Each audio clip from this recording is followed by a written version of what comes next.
गहरे जंगलों के बीच एक पुराना रहस्यमयी दरवाजा था। यह दरवाजा सदियों से बंद था और कहा जाता था कि जो भी इसे पार करता है वह कभी वापस नहीं आता।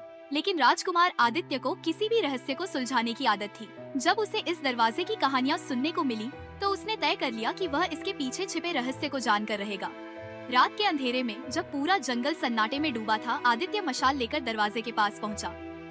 अगर कोई लौट कर नहीं आया तो इसका मतलब यह नहीं कि मैं भी नहीं लौटूंगा, उसने खुद से कहा और दरवाजा धकेल दिया।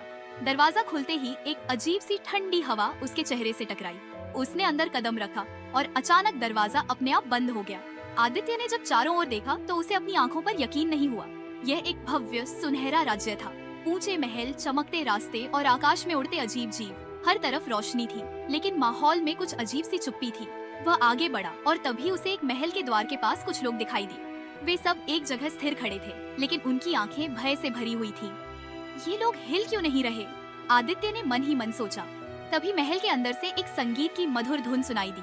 यह इतनी मनमोहक थी कि आदित्य अनजाने में उस ओर बढ़ने लगा।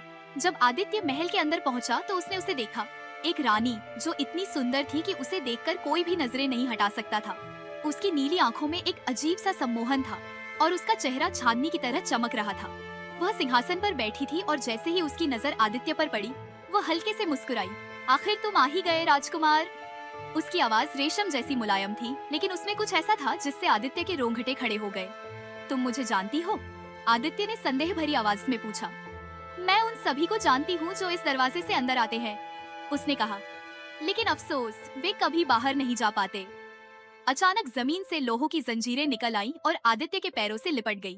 यह क्या हो रहा है? उसने संघर्ष करते हुए पूछा। रानी धीरे धीरे सिंहासन से उठी और उसकी ओर बढ़ी।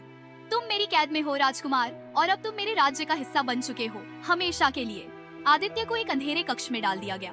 वहाँ चारों ओर पत्थर की दीवारें थीं और अजीब सी रहस्यमयी आकृतियाँ उकेरी गई थी। वहाँ पहले से कई और लोग मौजूद थे, कुछ बेहोश, कुछ पत्थर जैसे जड़वत और कुछ डर से कांपते हुए। यह क्या जगह है?